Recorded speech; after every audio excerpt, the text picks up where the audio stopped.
কিছুক্ষণের মধ্যেই শিশু রামিসা হত্যা মামলার শুনানি। অভিযোগ গঠন হলে আজই বিচার কার্যক্রম শুরু। আদালতে তোলা হচ্ছে আসামি সোহেল রানা ও স্ত্রীকে। ৮ দিনের ৬ নবজাতক লড়াই করেছিল কমপক্ষে ৫ ঘন্টা। মৃত্যুর নেপথ্যে শুধু এসি বন্ধ নয়, থাকতে পারে অন্য কারণ। অনিয়ম পেলেই ব্যবস্থা, বলছে স্বাস্থ্য অধিদপ্তর। এখন সব বিষয়ে কিন্তু উত্তর আমাদের কাছে নেই, সব দেখা সম্ভব না। এখন ডে 0 থেকে আমরা বলতেছি যে এরিয়া ইজ সাফোকেটিং। হাম উপসর্গ নিয়ে ময়মনসিংহ ও বরিশালে আজও 2 শিশু মৃত্যু। মোট প্রাণহানি 590 কাছাকাছি। আক্রান্ত হচ্ছেন প্রাপ্তবয়স্করাও। মিয়ানমারে খনি থেকে উত্তোলন করা বিস্ফোরক গুদামে দুর্ঘটনা। 55 শ্রমিকের মৃত্যু, শঙ্কা বাড়তে পারে প্রাণহানির সংখ্যা।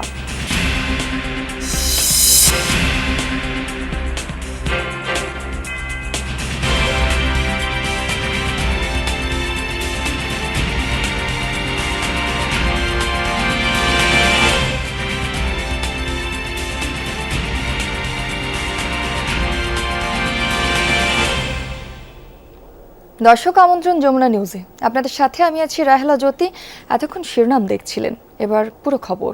রাজধানীর পল্লবীতে 8 বছর বয়সী শিশু রামিসা আক্তারকে হত্যার ঘটনায় করা মামলায় অভিযুক্ত সোহেল রানা ও তার স্ত্রী স্বপ্না আক্তারের বিরুদ্ধে অভিযোগ গঠনের বিষয়ে শুনানি আজ।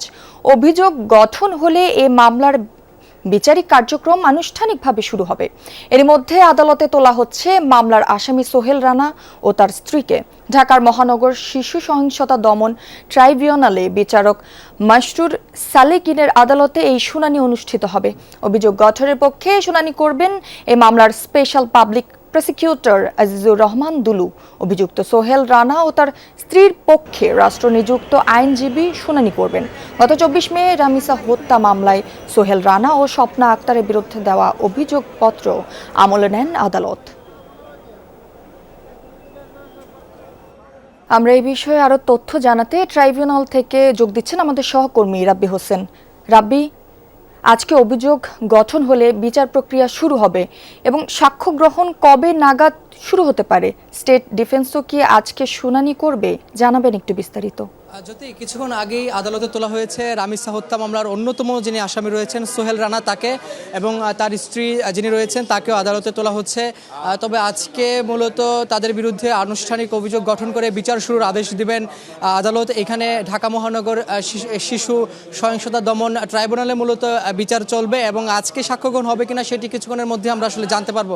আমরা একটু যদি দেখাই যে এখানে পুলিশের কড়া নিরাপত্তা রয়েছে এবং সেই নিরাপত্তার মধ্য দিয়েই মূলত তাকে আদালতে আজকে তোলা হয়েছে। এবং এখানে যে অভিযোগ আনা হয়েছে যে শিশু রামিসাকে হত্যা, ধর্ষণ এবং আলামত ধ্বংস, পালিয়ে যাওয়া সহ কয়েকটি অভিযোগ তার এবং তার স্ত্রীর বিরুদ্ধে আনা হয়েছে। তাকে যেহেতু তোলা হয়েছে, তিনি এখানে বলার চেষ্টা করছিলেন যখন তাকে তোলা হচ্ছে সোহেল রানা যে তিনি আর অন্য আরেকজনের নাম বলছিলেন, তিনি নিজেকে নির্দোষ দাবিও করছিলেন। তবে যেহেতু এই মামলাটিতে 18 জনকে সাক্ষী করা হয়েছে এবং এইখানে এই রামিসার পরিবার, প্রত্যক্ষদর্শী, ফরেনসিক বিশেষজ্ঞ, মামলার তদন্তকারী কর্মকর্তা সহ 18 জনকে সাক্ষ্যদানের জন্য সাক্ষী করা হয়েছে।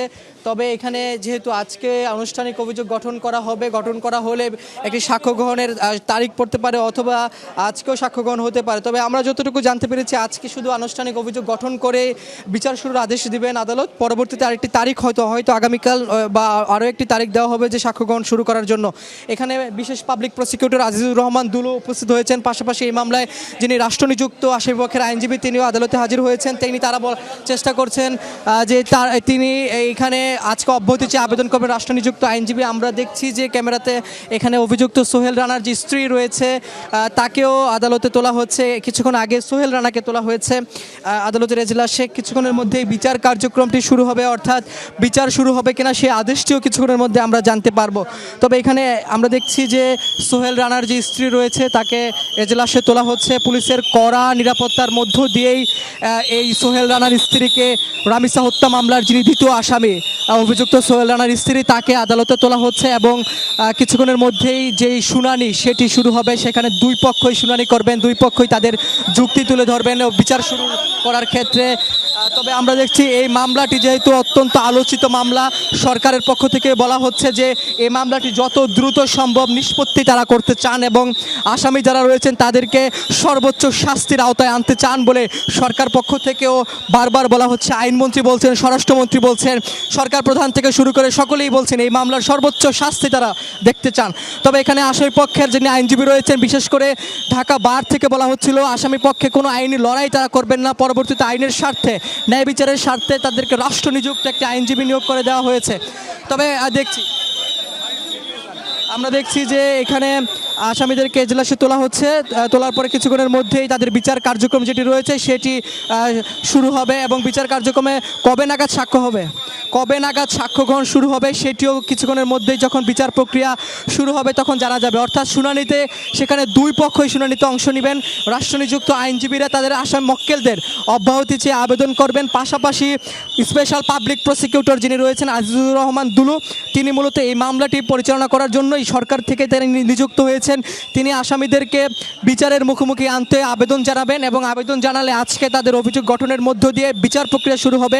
এই মামলায় 18 জন সাক্ষী রয়েছেন, তাদের মধ্য থেকে রামিসার পরিবার রয়েছেন, মামলার তদন্তকারী কর্মকর্তা রয়েছেন, ফরেনসিক বিশেষজ্ঞ রয়েছেন, প্রত্যক্ষদর্শী রয়েছেন, সব মিলিয়ে 18 জন সাক্ষীর সাক্ষ্যগ্রহণের মধ্য দিয়ে এই মামলাটির বিচার প্রক্রিয়া শুরু হবে এবং এই মামলাটি দ্রুত যাতে নিষ্পত্তি হয় এবং রায় কার্যকর হয় সে বিষয়ে সরকারের পক্ষ থেকেও আন্তরিক রয়েছেন। পাশাপাশি এখানে আমরা দেখছি যে আদালতে তোলা হচ্ছে রামিসা হত্যা মামলার যিনি দ্বিতীয় আসামি অভিযুক্ত সোহেল রানার স্ত্রী, তাকে আদালতে তোলা হচ্ছে। কিছুক্ষণ আগে সোহেল রানাকে আদালতে তোলা হয়েছে।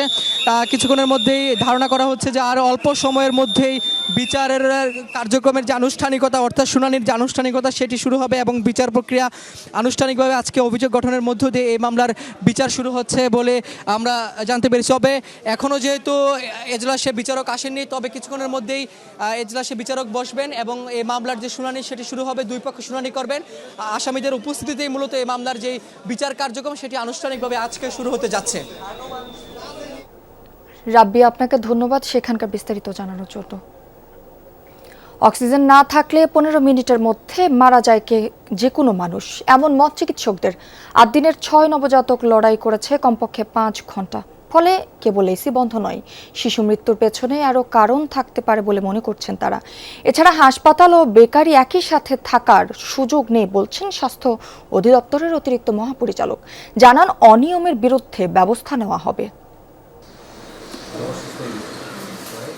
2 বছরের আরিয়ান 26 মে ভয়াবহ রাতে সেও ছিল 8 দিন হাসপাতালে। অসুস্থ ছিল পরের 2 দিন। আরিয়ান সুস্থ হলেও বেঁচে ফিরতে পারেনি তার 2 মামাতো ভাই। সদ্য ভূমিষ্ঠ যমজ ছেলেদের হারিয়ে শোকাহত পুরো পরিবার। সেদিন রোগীর স্বজনের অনুরোধে এসি বন্ধ করা হয়েছিল বলে দাবি হাসপাতাল কর্তৃপক্ষের। রাত 12টা থেকেই অস্বস্তি বোধ করছিলেন শিশু ওয়ার্ডে থাকা স্বজনরা। রাত 2টা থেকে অসুস্থ হতে থাকে শিশুরা।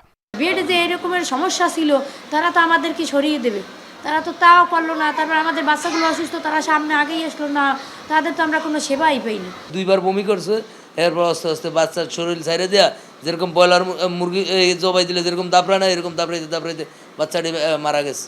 নিস্তেজ হয়ে পড়ার পাশাপাশি নীল হতে থাকে শিশুদের শরীর। এক পর্যায়ে বমি করে এক শিশু। ছুটোছুটি করেও চিকিৎসক বা নার্স পাওয়া যায়নি বলে অভিযোগ তাদের। পরে এনআইসিইউতে নিয়ে যান পরিবারের সদস্যরাই। একটা বাচ্চা নিয়ে গেছে। হ্যাঁ, বাচ্চা দুটোটাই বমি করছিল। দুটো বাচ্চা এরকম করে কুলে লইছে, মিটমিটে আসে চায়, আমি বাবাকে ডাক দিছি, দুটো বাচ্চা সুস্থ। সেদিন আর কি হয়েছিল যে কারণে ভয়ানক পরিস্থিতিতে পড়ে ওয়ার্ডে থাকা 6 শিশু? এসি বন্ধ হয়ে যাওয়ায় বদ্ধ ঘরে অক্সিজেন স্বল্পতা কি মূল কারণ? যদি এরকম একটা বদ্ধ ঘরের মধ্যে থাকে যেখানে সামান্যতম অক্সিজেনও নেই, তাহলে তার ব্রেনের পার্মানেন্ট যে সেলগুলো আছে সেই সেলগুলো ড্যামেজ হওয়া শুরু করে। আলটিমেটলি 15 মিনিট পরে সেই জায়গাতে একেবারে অক্সিজেন নেই, সেখানে একটা মানুষের সার্ভাইভ করা অথবা বেঁচে থাকাটা অনেকটাই অসম্ভবের পর্যায়ে চলে যায়। 27 মে ভোর 6টা থেকে 8টার মধ্যে মারা যায় শিশুরা। তার মানে 15 মিনিট দূরে থাক, অন্তত 5 থেকে 7 ঘন্টা বেঁচে ছিল তারা। এসি বন্ধ হলেও দরজার নিচে ফাঁকা বা মাঝে মাঝে দরজা খোলা কিংবা ছোটখাটো ভেন্টিলেশনে অক্সিজেন সরবরাহ ছিল। তবে কি অন্য কোনো গ্যাস বা বিষাক্ত কিছু ছিল সে ওয়ার্ডে? ভুক্তভোগীর পরিবার বলছে রাত থেকেই ওষুধের মতো গন্ধ পাচ্ছিলেন তারা। গন্ধ একটা লাগছে, কিন্তু আমরা ওটা বুঝতে পারিনি, বুঝতে পারছি মনে করছি মেডিসিনের গন্ধ। গন্ধর মতন কিরকম একটা গ্যাস বিলে আহে বিচ্ছিরি, আর ওই দিন গিয়ে মনে করেন রাত্রে বাচ্চাটি অসুস্থ হয়ে পড়ে। ৩০ মে হাসপাতাল পরিদর্শনে গিয়ে বেকারির সন্ধান পান স্বাস্থ্যমন্ত্রী। হাসপাতাল কর্তৃপক্ষ বলছে এটি তাদের নয়। খোঁজ নিয়ে দেখা যায় হাসপাতাল ভবনে কোনো বেকারির নিবন্ধন নেই। তবে এর ঠিক পাশের ঠিকানায় কলকারখানা ও প্রতিষ্ঠান পরিদর্শন অধিদপ্তরের নিবন্ধিত বেকারি আছে। সেখানে থাকা আদ্দেন মেডিকেল কলেজ, মহিলা কলেজ, নার্সিং ইনস্টিটিউট সহ সবগুলো ভবনের ফ্লোরে আন্তঃযোগাযোগ আছে, অনেকটা একই ভবনের আদলে। আমরা কিন্তু ক্লিনিকের পারমিশন দিই, bed, square feet, staff, nurse, doctor এদের। এর সাথে ইন এডিশন কিন্তু পরিবেশের ছাড়পত্র লাগে, ফায়ারের ছাড়পত্র লাগে, আর অনেক ছাড়পত্র লাগে, সিটি কর্পোরেশনের কিছু ছাড়পত্র লাগে, আপনি কোথায় এটা করছেন, এই যাবতীয় কিছু। এখন সব বিষয়ে কিন্তু উত্তর আমাদের কাছে নেই, সব দেখা সম্ভব না। প্রথম ডে 0 থেকে আমরা বলতেছি যে এরিয়া ইজ সাফোকেটিং। নিয়ম অনুযায়ী নিবন্ধনের আগে মাঠ যাচাইয়ের কথা কলকারখানা অধিদপ্তরের। মাঠ যাচাই না করে যারা নিবন্ধন দিয়েছেন তাদেরও জবাবদিহিতার আওতায় আনার দাবি ভুক্তভোগী পরিবারের। রাসেল আহমেদ, যমুনা নিউজ, ঢাকা। ঈদের ছুটি শেষে ঢাকা ফিরতে শুরু করেছেন নগরবাসী ও কর্মজীবী মানুষ। সড়ক, নৌ ও রেলপথে ফিরেছেন নগরবাসী। পরিবারের সঙ্গে ঈদ আনন্দ শেষে এবার ব্যস্ত নগরে ফেরার পালা ঢাকাবাসীদের। সকালে কমলাপুর রেল স্টেশনে যাত্রী চাপ দেখা যায়, প্রতিটি ট্রেনেই ছিল মানুষের ভিড়। আজ ছুটির শেষ দিন হওয়ায় অনেকে পরিবার নিয়ে ঢাকায় ফিরেছেন, কারো আবার অফিস খুলে গেছে, তাই ঢাকায় ফেরা। এবারের ঈদ যাত্রা অন্য বারের তুলনায় স্বস্তিদায়ক ছিল। ঈদ যাত্রা এবার ভালো, এবার ব্যবস্থাপনা চমৎকার হয়েছে বিগত দিনগুলো থেকে। আলহামদুলিল্লাহ খুব ভালোভাবে আসছি। প্রায় 10 ঘন্টা পাঠাগুলো ফুলে গেছে, একটা সিট নেই। একটা 10 ঘন্টা একটা মানুষ দাঁড়ায় কি আসতে পারে? এদিকে ঢাকা টাঙ্গাইল, ঢাকা চট্টগ্রাম ও ঢাকা ময়মনসিংহ সহ অন্যান্য মহাসড়কে যানবাহনের সংখ্যা বাড়লেও যানজট নেই কোথাও। সড়ক মহাসড়কে কোনো যানজট না থাকায় স্বস্তিতেই নিজ নিজ কর্মস্থলে যোগ দিচ্ছেন নগরবাসী। সড়কে যান চলাচলের শৃঙ্খলা বজায় রাখতে কাজ করছে পুলিশ। এদিকে রাজবাড়ীর দৌলতদিয়া ঘাটে বাড়ছে যাত্রী চাপ, তবে নেই যানবাহনের দীর্ঘ সারি। দৌলতদিয়া পাটুরিয়া নৌ রুটে 16টি ফেরির পাশাপাশি যাত্রী পারাপারে রয়েছে 20টি লঞ্চ।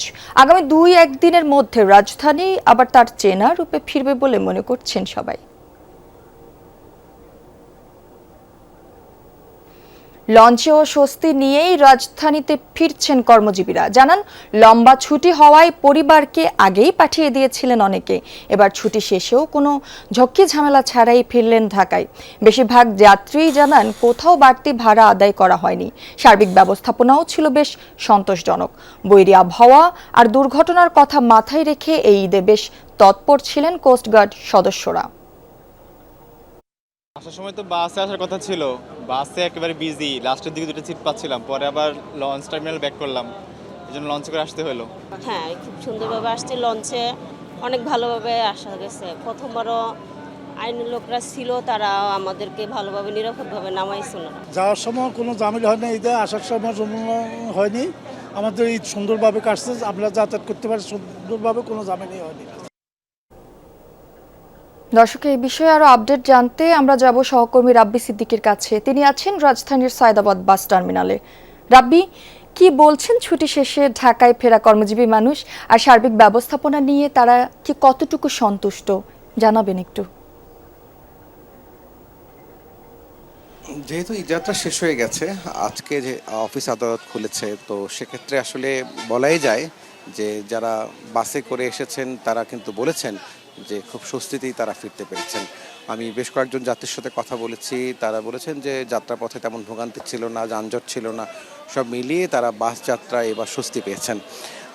সায়দাবাদ টার্মিনালে আপনি জানেন যে এখান থেকে কিন্তু দূর দূরান্ত থেকে কিন্তু বাসগুলো এখানে থামে, এবং এখান থেকে অনেক বাস দেশের বিভিন্ন গন্তব্যে কিন্তু ছুটে চলে, এবং সেক্ষেত্রে যাত্রীদের সাথে কথা বলার সবচেয়ে বড় মাধ্যম হচ্ছে এটি। এবং আমি কথা বলেছিলাম যাদের সাথে, তারা বলেছে যে আসলে এবার সড়ক পথে ভোগান্তি কম ছিল এবং আসতে তাদের সময় লাগেনি, এবং এই যাত্রার ছুটিটা লম্বা হওয়াতে তারা বেশ স্বাচ্ছন্দ্যেই পরিবারের সাথে এই যে আনন্দ সেই আনন্দ উৎসব ঈদ উৎসবে তারা অংশ নিতে পেরেছে। আর আমরা এর আগে রেল স্টেশনে গিয়েছিলাম, সেখানেও দেখেছি যে আসলে যাত্রীরা কিন্তু বলছেন যে তার রেলেও কিন্তু ভোগান্তি কম ছিল। রাব্বি, আপনাকে ধন্যবাদ। ঈদের ছুটি শেষে কর্মস্থলে ফিরতে শুরু করেছেন কর্মজীবী মানুষ। স্টেশনগুলোতে বেড়েছে যাত্রীদের বাড়তি চাপ। সকাল থেকেই নির্ধারিত সময় মেনে একের পর এক ট্রেন পৌঁছাচ্ছে চট্টগ্রামে। তো এই বিষয়ে আরও জানাতে সেখান থেকে যুক্ত হচ্ছেন সহকর্মী জুবাইর রিফাত। রিফাত, ট্রেনে যাত্রীদের চাপ কেমন দেখতে পাচ্ছেন? সার্বিক পরিস্থিতি সম্পর্কে একটু বিস্তারিত জানাবেন। আপনি জানেন, ঈদের যে লম্বা ছুটি, সেই লম্বা ছুটি শেষ করে কিন্তু গত 2 দিন ধরেই বন্দরনগরী চট্টগ্রামে ফিরতে শুরু করেছে কর্মজীবী মানুষরা। আজও তার ব্যতিক্রম নয়। আজ সরকারি অফিস আদালত সবকিছুই খুলেছে এবং ব্যাংক, প্রাত্যিক প্রতিষ্ঠান এবং বিভিন্ন বেসরকারি প্রতিষ্ঠানে কিন্তু আজ থেকে শুরু হয়েছে। ফলত রেল স্টেশনে কিন্তু যাত্রীর চাপ স্বভাবতই সকাল থেকে আমরা দেখতে পাচ্ছি বেশ উপচে পড়া।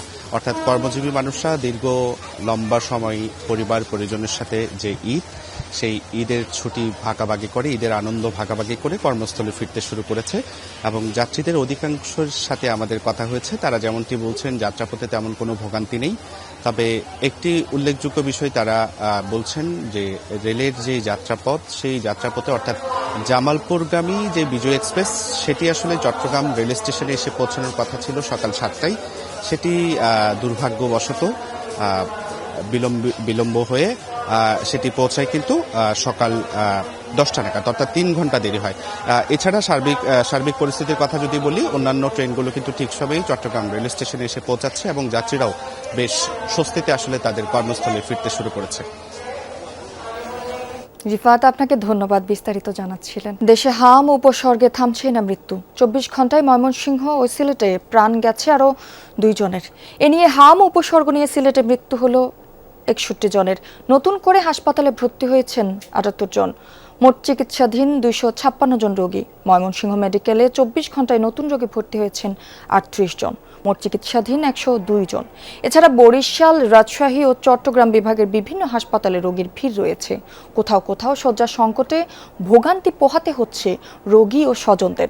হামের উপসর্গে দেখা দিলে আতঙ্কিত না হয়ে রোগীকে হাসপাতালে নিয়ে যাওয়ার পরামর্শ দেন চিকিৎসকরা।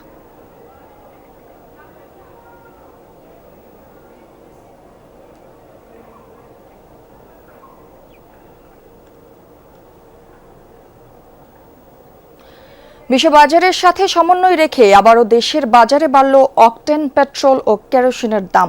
লিটার প্রতি বেড়েছে 5 টাকা, তবে ডিজেলের দাম অপরিবর্তিত।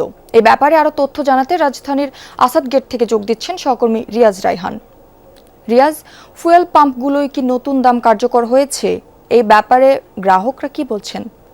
প্রজ্ঞাপন জারির পরপরই গতকাল রাত থেকে, অর্থাৎ রাত 12টার পর থেকেই এই যে নতুন যে দাম, সেই দাম কার্যকর করেছে পেট্রোল পাম্পগুলো। এবং পাম্পগুলোতে সকাল থেকে আমরা যেটি দেখেছি যে এর আগে যে ঘটনাটি ঘটতো, মূলত যখন স্বাভাবিক অবস্থায় ছিল, যখন এই দাম কার্যকর বা এই দাম ঘোষণা দেওয়া হয়, তখন থেকেই পাম্পগুলো দীর্ঘ লাইন থাকে। যেহেতু রাত 12টা থেকে কার্যকর হয়, তার আগে দীর্ঘ লাইন থাকার কথা, কিন্তু গতকাল রাতেও খুব একটা লাইন ছিল না। এবং কার্যকরের পর আজকে স্বাভাবিকই রয়েছে সবগুলো পেট্রোল পাম্পের অবস্থা। আমরা দেখেছি যারা গ্রাহক রয়েছেন তারা আসলে একটু কেউ ক্ষুব্ধ প্রতিক্রিয়া ব্যক্ত করেছেন, না কেউ বলেছেন যে আসলে সরকার যেভাবে সিদ্ধান্ত নিয়েছেন সেটি বিশ্ববাজারের সাথে সমন্বয় রেখে সেই বিষয়ে আসলে তাদের কোনো বক্তব্য নেই। অর্থাৎ মিশ্র প্রতিক্রিয়া রয়েছে গ্রাহকদের মধ্যে।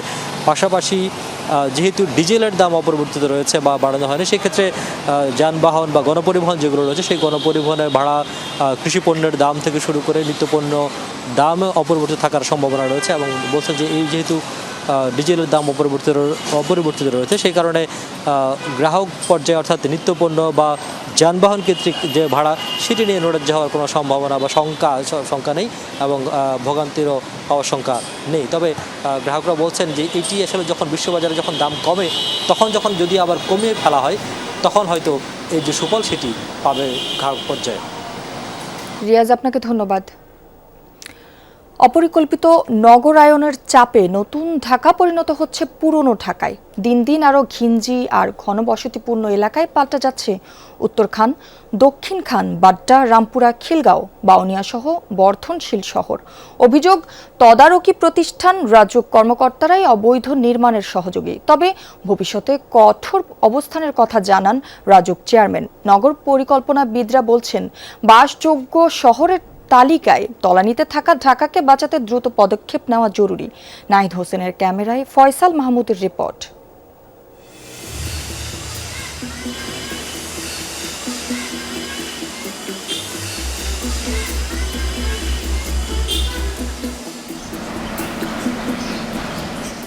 উত্তরখান, দক্ষিণখান সহ বেশ কিছু এলাকাকে ঢাকা উত্তর সিটির আওতায় আনা হয় 2016 সালে। লক্ষ্য ছিল পরিকল্পিত নগরায়ন। বলা হয়েছিল নতুন অঞ্চলকে গড়ে তোলা হবে পরিকল্পিতভাবে। তবে এখনকার অবস্থা যেন চোখে আঙ্গুল দিয়ে দেখিয়ে দিচ্ছে ঘোষণা আর বাস্তবতার ফারাক। দক্ষিণখানের মুজাফফর চৌধুরী রোড, সরু রাস্তা ধরে সামনে এগুতেই চোখে পড়ে সুউচ্চ নির্মাণাধীন ভবন। রাজুকের নীতিমালা অনুযায়ী 10 তলা ভবন নির্মাণে বাড়ির সামনে থাকতে হবে 20 ফুটের বেশি চওড়া রাস্তা। এখানে কি তা আছে? যদি না থাকে তাহলে কিভাবে রাজুকের অনুমোদন পেল এই বাড়িটি? রাজুকের ভবন নির্মাণ নীতিমালা বলছে, কোথাও ভবন নির্মাণ করতে হলে অবশ্যই ভবনের সামনের অংশে 5 থেকে 7 ফিটের মতো জায়গা খালি রাখতে হবে। তবে এই 10 তলা ভবনের ক্ষেত্রে আমরা যদি দেখি, এখানে প্রায় 5 ফিটেরও কম জায়গা রেখে তারা ভবনটি নির্মাণ করেছেন। ফলে এখানে সুস্পষ্ট রাজুকের যে নীতিমালা তার লঙ্ঘন দেখা যায়। আপনারা কি অনুমোদন পাওয়ার কথা? এখানে তো 20 ফুট রাস্তা ছাড়া আপনি রেকর্ড করেন নাকি? রেকর্ড করলে তো না, 20 ফুট রাস্তা দেখাইয়ে নিছি। কালের পরিক্রমায় দিনকে দিন বসবাসের অযোগ্য হতে থাকা পুরান ঢাকার দৃষ্টান্তেও টনক নড়েনি রাজধানী উন্নয়ন কর্তৃপক্ষের। 70-এর দশকের পর থেকে বাড্ডা, রামপুরা ছাড়িয়ে এসব এলাকায় বাড়তে থাকে বসতি। নজরদারির অভাবে এখন তা পরিণত হচ্ছে ইট-সুরকির জঞ্জালে। নেই মাঠ, সবুজায়ন কিংবা দম ফেলার 5 ফুট খোলা জায়গা। রাজুক থেকেও আসে বা সিটি কর্পোরেশন লোক আসার পরেও আমার মনে তারা দেখার পরে হয়তোবা কিছু টাকার বিনিময় আছে না, তারা কিন্তু চলে যাচ্ছে। তার মধ্যে কি যে নিয়ম, দুর্নীতি, এই দুর্নীতি কিন্তু থেকেই যাচ্ছে। যার কারণে আজকাল দেখেন, আমি পরবর্তীতে এখন রাস্তাগুলো যদি বড় করতে চাই, বড় করতে পারছে না। অভিযোগ, উদাসীন রাজুক। এর সুযোগ নিয়ে অসংখ্য অবকাঠামো নির্মাণ হচ্ছে নিয়মের তোয়াক্কা না করেই। ইমারত বিধিমালা কেউ মানছে না। দেখা যাচ্ছে 10 ফিট রাস্তার পাশে 10 তলা 12 তলা ভবন করছে। তাহলে রাজুক সেখানে কেন সময় মতো ইন্টারভিন করছে না? তাহলে কি হবে, যখন আগুন লাগবে এইসব ভবনগুলোতে, তখন কিন্তু ফায়ার সার্ভিসের গাড়ি যেতে পারবে না। নগর পরিকল্পনাবিদ আদিলুর রহমান খান বলছেন, দায় নিতে হবে সিটি কর্পোরেশন ও রাজুককে। আধুনিক কাঠামোয় আনতে হবে উন্নয়ন নিয়ন্ত্রণের মাধ্যমে। তা না হলে পুরনো ঢাকার মতোই অবস্থা হবে নতুন এই অঞ্চলের। রাজুকও যাচ্ছে না সেখানে, সিটি কর্পোরেশনও যাচ্ছে না। নজরদারির বাইরে একটা আরও অতি ঘন নগর, যেটা আমরা পুরান ঢাকায় দেখেছি। তার মানে নতুন আরেকটা পুরান ঢাকার মতো পরিবেশ, যেখানে বর্জ্য ব্যবস্থাপনা নাই, ড্রেনেজ নাই, রাস্তাঘাটে চলাচলের পরিবেশ নাই। তাহলে আমাদের এই ধরনের অপ্রস্তুত একটা শহরকে কেন আমরা বর্ধিত করলাম, যার ফলে সেখানে নগরায়নের চাপটা আরও বেড়েছে। অবশ্য তদারকি প্রতিষ্ঠান রাজুকের চেয়ারম্যান বলছেন, অপরিকল্পিত নগরায়ন সকলের সম্মিলিত ব্যর্থতার ফল। বাড়াতে হবে মানুষের সচেতনতা। অনিয়ম বন্ধে নিয়মিত অভিযান পরিচালনা হচ্ছে বলেও দাবি তার। এই জায়গাগুলো কিন্তু অ্যাকচুয়ালি পরিকল্পনার মধ্যে আনাটা খুব সহজ ছিল। এখানে রাজুকেরও দুর্বলতা আছে, অন্যান্য সংস্থাগুলোরও দুর্বলতা আছে। এটা একটা মানে সমন্বিত দুর্বলতা, সমন্বয়হীনতাটাকে আমি বলি সমন্বিত। মানে কেউ আসলে আমরা এগুলোর দিকে কোনো দৃষ্টিপাত করিনি। 20 বছর আগে ঢাকার বাসিন্দা ছিল 1.5 কোটির মতো, এখন তা প্রায় দ্বিগুণ। বাসযোগ্য মহানগরী গঠনে বাস্তবায়ন করতে হবে মহাপরিকল্পনা। পরিকল্পিত নগরায়নের কথা বলা হলেও নিয়মনীতির তোয়াক্কা না করেই গড়ে ওঠা কংক্রিটের জঞ্জাল ক্রমশই গিলে খাচ্ছে নতুন এই অঞ্চলটিকেও। বিশেষজ্ঞরা বলছেন, পরিকল্পিত নগরায়নের ক্ষেত্রে অন্যতম বাধা বিশৃঙ্খল স্থাপনা নির্মাণ। তাই অবৈধ স্থাপনা নির্মাণ বন্ধের পাশাপাশি নতুন এই অঞ্চলটিকে সুষ্ঠু পরিকল্পনার মাধ্যমে বসবাসযোগ্য নগরী হিসেবে গড়ে তোলার তাগিদ বিশেষজ্ঞদের। ফয়সাল মাহমুদ, যমুনা নিউজ, ঢাকা। মিয়ানমারে একটি গুদামে ভয়াবহ খনিজ বিস্ফোরণের ঘটনা হয়েছে। এতে প্রাণ গেছে অন্তত 55 জনের। রোববার দেশটির বিদ্রোহী নিয়ন্ত্রিত শান রাজ্যে হয়েছে এই দুর্ঘটনা। নিহতদের মধ্যে 25 জন নারী ও 30 জন পুরুষ। হতাহতের সংখ্যা আরও বাড়তে পারে বলে আশঙ্কা করা হচ্ছে। প্রাথমিক তদন্তে জানা গেছে, খনি ও পাথর উত্তোলনের কাজে ব্যবহারের জন্য জেলিগনাইট ও অন্যান্য বিস্ফোরক মজুদ ছিল ভবনটিতে। সেগুলো থেকেই হয়েছে আকস্মিক দুর্ঘটনা। ক্ষয়ক্ষতির শিকার পরিবারগুলোকে দ্রুত ত্রাণ ও চিকিৎসার আশ্বাস দিয়েছে রাজ্যটির জান্তা বিরোধী সশস্ত্র গোষ্ঠী TNLA। সামরিক সরকার উৎখাতের জন্য এসব খনিজের তহবিলের উপর নির্ভর করে বিদ্রোহী দলগুলি।